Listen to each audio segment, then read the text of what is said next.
Data സ്ട്രക്ചേഴ്സിൻ്റെ ഒരു ഡെഫിനിഷനാണ് നോക്കുന്നത്. Data structures എന്ന് പറയുന്നത് a way of organising and storing data such that data access, data insertion, data deletion can be performed effectively.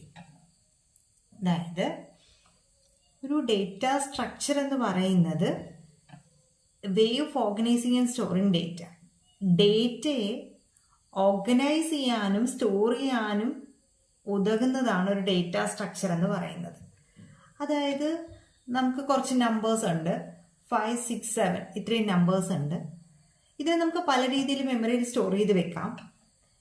ഇങ്ങനെ അടുത്തടുത്ത് 5, 6, 7 ഇതുപോലെ അടുത്തടുത്ത് മെമ്മറിയിൽ സ്റ്റോർ ചെയ്ത് വെക്കാം. ഇനി അങ്ങനെ അല്ലെങ്കിൽ 5, 6 ഇതുപോലെ ദൂരെ ദൂരെ സ്റ്റോർ ചെയ്തതിന് ശേഷം ഇതിനെ ലിങ്ക് ഉപയോഗിച്ച് കണക്ട് ചെയ്യാം.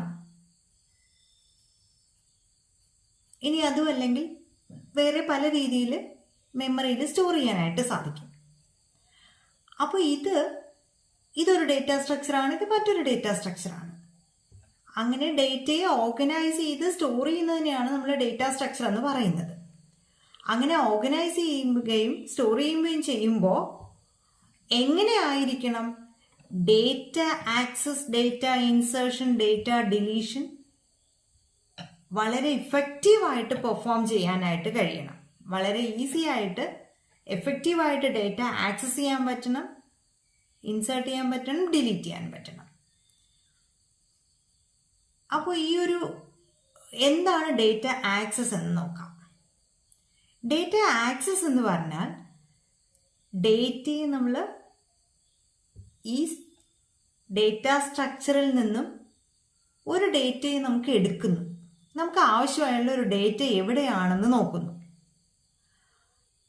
ഇനി ഡേറ്റ ഇൻസേർഷൻ എന്ന് പറഞ്ഞാൽ പുതിയതായിട്ടൊരു ഡേറ്റ ഈ എക്സിസ്റ്റിംഗ് സ്ട്രക്ചറിലേക്ക് ആഡ് ചെയ്യുന്നു. ഡിലീഷൻ എന്ന് പറഞ്ഞാൽ ഇപ്പോൾ ഇതിനകത്തിരിക്കുന്ന ഒരു ഡേറ്റയെ ഞാൻ എടുത്ത് മാറ്റുന്നു, ഡിലീറ്റ് ചെയ്യുന്നു. ഇപ്പം ഈ പറയുന്ന ഓപ്പറേഷൻസ് ഡേറ്റ സ്ട്രക്ചറിൽ ചെയ്യാൻ പറ്റുന്ന കുറച്ച് കാര്യങ്ങളാണ് ഇതൊക്കെ. ഈ പറയുന്ന ഓപ്പറേഷൻസ്, 3 ഓപ്പറേഷൻസ് ഇഫക്റ്റീവായിട്ട് പെർഫോം ചെയ്യുന്ന രീതിയിൽ ഡേറ്റയെ ഓർഗനൈസ് ചെയ്ത് സ്റ്റോർ ചെയ്യുകയാണെങ്കിൽ അതിന് നമുക്ക് ഡേറ്റ സ്ട്രക്ചർ എന്ന് പറയാം.